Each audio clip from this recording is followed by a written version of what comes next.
الله الرحمن الرحيم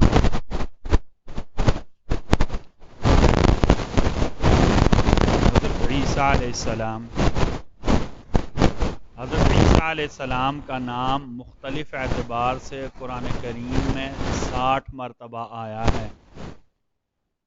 آپ کا پیدا ہونا اللہ کی قدرت کی بہت بڑی نشانی ہے۔ ایک دن مریم علیہ السلام کسی ضرورت کی وجہ سے بیت المقدس کے مشرقی کونے میں گئیں۔ ایک فرشتہ نے آپ کو آ کر یہ خوشخبری دی، اللہ آپ کو بیٹا دیں گے جس کا نام عیسیٰ ہوگا۔ حضرت مریم نے کہا میرا تو ابھی نکاح نہیں ہوا، میرا بیٹا کیسے ہوگا؟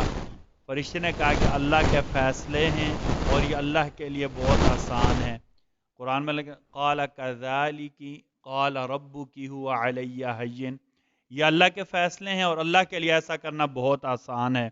پھر ایسا ہی ہوا، عیسیٰ علیہ السلام اللہ کے حکم سے بغیر والد کے پیدا ہوئے۔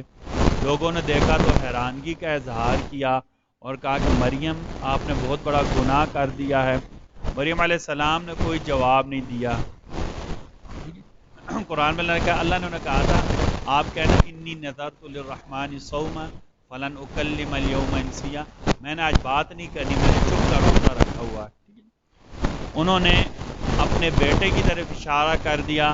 عیسیٰ علیہ السلام پنگھوڑوں میں بول اٹھے میں اللہ کا بندہ ہوں، اللہ نے مجھے کتاب دی، نبی بنایا، میں جہاں کہیں بھی رہوں اللہ نے مجھے بہت زیادہ برکت والا بنایا ہے، اور آخر دم تک اللہ تعالیٰ نے مجھے نماز پڑھنے، زکوٰۃ ادا کرنے کا حکم دیا اور اپنی ماں کی بات ماننے والا بنایا ہے۔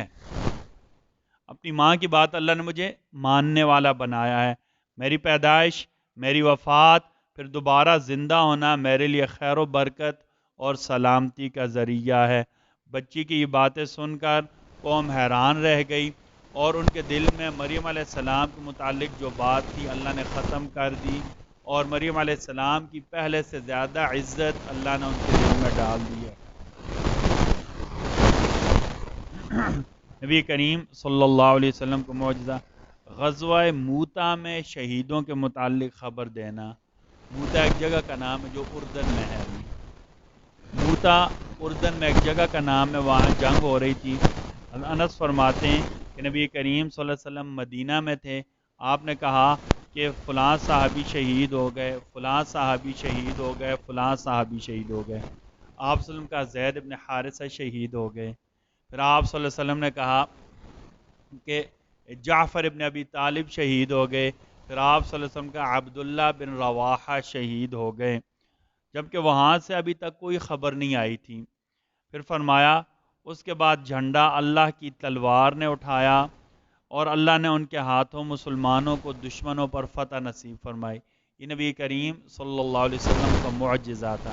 معجزہ اعجاز سے اس کا مطلب ہوتا ہے ایسی بات جو عام طور پر نہ ہوتی ہو، ایسی بات جو عام طور پر نہ ہوتی ہو اللہ وحی کے ذریعے نبیوں کو بتا دیتے ہیں۔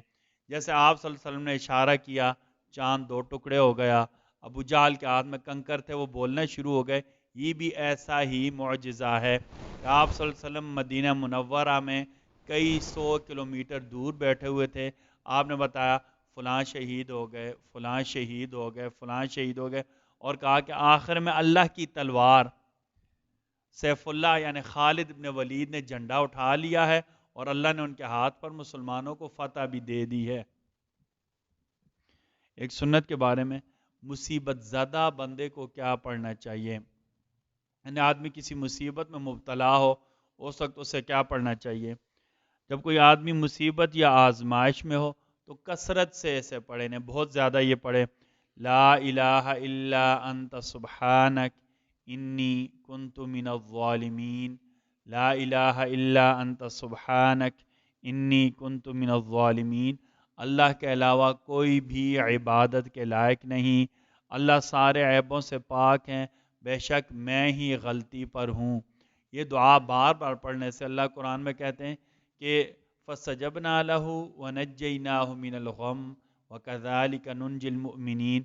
اللہ کہتے ہیں کہ یونس علیہ السلام نے مچھلی کے پیٹ میں مصیبت کے وقت یہ دعا پڑھی تو میں نے انہیں مچھلی کے پیٹ کی مصیبت سے نجات دی، جو بندہ یہ دعا پڑھے گا میں اسے غم اور مصیبت سے نجات دے دوں گا۔ اللہ تعالیٰ ہم سب کو کہنے سننے سے زیادہ عمل کی توفیق عطا فرمائے۔ بسم اللہ الرحمن الرحیم، بسم اللہ والصلاة والسلام علی رسول اللہ، بسم اللہ وعلی ملت رسول اللہ۔ اے ہمارے رب جی، آپ ہمیں معاف فرما دیں، اللہ جی ہمیں دین کے لیے قبول فرما لیں، ہمیں اخلاص نصیب فرما دیں، ہمیں نمازی بنا دیں، ہمیں قرآن کی تلاوت کرنے والا بنا دیں۔ اللہ جی ہماری جتنی ضروریات ہیں، جسمانی ضروریات، گھر کی ضروریات، مالی ضروریات، آپ اپنے فضل سے بغیر محتاجی کے پوری فرما دیں برحمتک یا ارحم الراحمین۔